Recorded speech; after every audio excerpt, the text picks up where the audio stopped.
Hello cả nhà, đừng quên nhấn nút đăng ký ủng hộ và trở thành hội viên trên kênh nhé.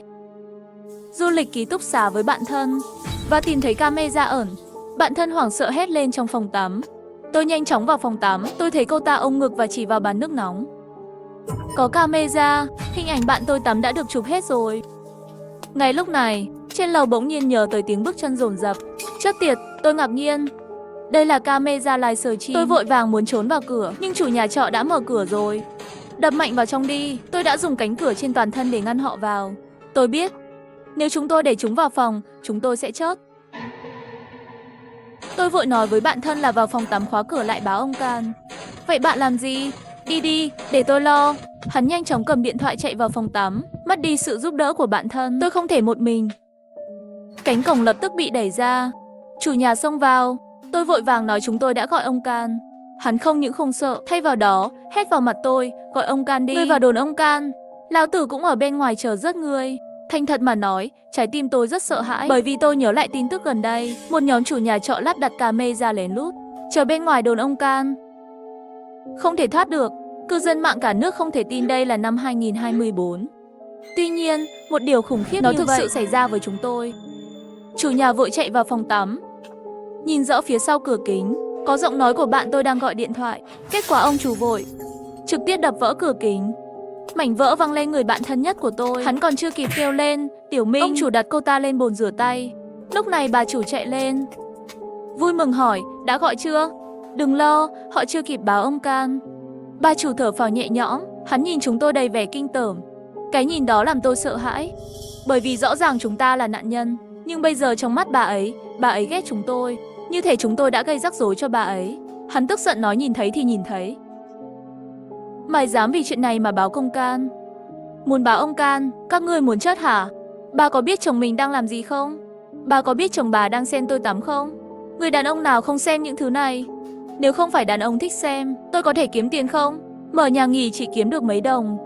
Nói xong hai vợ chồng này lại đem tôi và bạn thân lấy dây thừng trói lại. Xem cảnh này, tôi cũng chỉ có thể thỏa hiệp để nói, chúng tôi không gọi ông Can nữa, cứ để chúng tôi đi, được không? Nếu các người lo lắng chúng tôi sẽ đổi ý, có thể đợi đến khi camera bị tháo ra rồi mới đi. Như vậy cho dù chúng ta báo ông Can cũng không có chứng cứ. Chủ nhà trọ cười lạnh. Muốn đi đâu có dễ dàng như vậy. Chăm sóc người, muốn xé khăn tắm của bạn tôi ra. Lúc đó tôi hoàn toàn chớt lặng. Chúng tôi là loại con gái bình thường, không thể cho đàn ông xem thân thể. Bình thường cho dù nhận được quà của đàn ông không thích, cũng phải tìm cách trả lại. Nụ cười lớn này làm cho bạn gái khóc và vặn vẹo trên mặt đất. Kiếm được nhiều dây chói. Vợ của chủ nhà nghỉ lấy điện thoại ra chụp ảnh với bạn tôi. Tôi chỉ có thể hét lên đầy sợ hãi. Cứu! Cứu! Tôi ước gì mình to tiếng, để mọi người bên ngoài có thể nghe thấy. Bà chủ vội vàng trói chặt tôi, nhét vào miệng tôi. Gọi đi, nhà trọ gần đây đều làm như này. Nếu họ nghe thấy, họ sẽ rớt mài. Sau khi bịt miệng tôi, hắn lại mang đến keo, quấn vài vòng trên mặt tôi. Bây giờ tôi chỉ muốn hét cũng không hét được nữa. Tôi chỉ có thể trơ mắt nhìn họ chụp. Bạn thân tôi, chủ nhà trọ vừa chụp ảnh vừa nói. Tôi nói thật, vốn là loại video này quay một chút không sao đâu. Mọi người xem xong sẽ quên. Mọi người sẽ chỉ nhớ đến nữ chính trong một bộ phim nhỏ, trông thế nào. Nhưng nếu mày dám nói ra. Hắn lắc tay, màn hình một mặt cười lạnh. Đã đăng ký thông tin nhận dạng. Đến lúc đó tôi sẽ gửi ảnh, số ID và địa chỉ. Ngoài ra còn có số điện thoại di động của Mài công khai, miễn là tôi để địa chỉ trong tiêu đề. Gần nhà bạn, hàng ngàn người sẽ nhìn thấy cơ thể của Mài. Mỗi ngày sẽ có hàng chục nghìn người gọi cho. Ngươi nói đến lúc đó không kích thích sao? Tôi không thể nói chuyện, bởi vì miệng tôi bị bịt rồi. Khi anh ấy cười sau khi chụp ảnh, các người bảo ông Can cũng không sao. Tôi có thể ngồi tù vài năm. Các bạn thì khác, cả đời bị hủy hoại. Bạn thân khóc lóc, trái tim tôi cũng đầy sợ hãi. Chủ nhà trọ nói đúng, miễn là anh ta có thứ này, địa chỉ và danh tính công khai, chắc chắn sẽ có rất nhiều người kinh tởm theo dõi chúng tôi, quấy rối chúng tôi. Hàng xóm của chúng tôi, người thân và bạn học có lẽ đều sẽ nhìn cô ấy. Tôi chỉ nghĩ về nó thôi. Chủ nhà trọ đang đi về phía tôi, muốn cởi quần áo của tôi. Tôi bị trói tay chân. Hắn muốn cởi quần áo không dễ dàng như vậy. Bà chủ sốt ruột lấy kéo, đưa cho chủ nhà nghỉ, bảo anh ta trực tiếp cắt quần áo của tôi đi. Và tôi đã nhìn ra cửa sổ. Chúng tôi sống ở tầng 3, ngoài cửa sổ là nhà kho lớn do chủ nhà trọ tự xây dựng, chỉ để tránh mưa cho sân bên dưới. Mái được bao phủ bởi một tấm sắt mỏng, nếu tôi nhảy sấp trên đó, mái vòm nhất định sẽ hỏng. Tôi đã từ bỏ. Mặc dù hai tay tôi bị trói sau lưng, nhưng tôi đã cố gắng hết sức, đâm mạnh vào mũi của chủ nhà trọ. Điều bất ngờ nhất là ông chủ bị thương ở mũi. Trong tiềm thức che mặt lại, nhưng không kịp phản ứng, trên tay còn cầm kéo. Chiếc kéo đâm thẳng vào mắt anh ta. Cảnh tượng đẫm máu bất ngờ này, nhìn cả căn phòng này một cách hoảng loạn. Tôi nào dám bỏ qua cơ hội này, đi thẳng ra cửa sổ. Tôi vững vàng nhảy xuống, nhưng đó chỉ là một khoảnh khắc. Tấm sắt xuất hiện một cái lỗ lớn, nhưng nó đã giữ cơ thể tôi lại. Nhưng khi tôi chuẩn bị nhảy khỏi mái hiên, cái lạnh buốt giá ập đến với tôi. Trong sân có 10 mấy người. Họ ngẩng đầu lên lạnh lùng nhìn tôi, không ai giúp tôi. Nhưng ý định rớt người trên khuôn mặt đó khiến tôi rùng mình. Tôi biết họ đều là chủ nhà nghỉ gần đó. Bọn họ đều đến ngăn cản tôi. Nhảy xuống là bị bắt, trên đầu lại là ông chủ và bà chủ. Tôi phải làm gì bây giờ? Nhưng không đợi đến khi tôi nghĩ nhiều, nhưng ông chủ nhà nghỉ đã kéo tôi ra khỏi mái hiên, kéo lên rồi đưa đến phòng khách ở tầng 1. Ông chủ mù và bà chủ lúc này cũng từ trên lầu chạy xuống. Họ nghiến răng nghiến lợi, sao bây giờ các người mới đến? Chắc chắn rồi, chủ của những nhà trọ này là một nhóm. Tôi thở hổn hển, nhìn những người này đỡ bà chủ lên, lại đi kiểm tra tình hình thương tích của chủ nhà trọ. Tôi cầm kéo. Tôi sẽ làm gì với tất cả những người này? Chẳng lẽ bây giờ thật sự chấp nhận sao? Tôi tự nhủ mình vẫn chưa làm hết sức mình. Tôi chỉ chưa hoàn toàn từ bỏ. Cầm kéo, các ngươi là người xấu sao?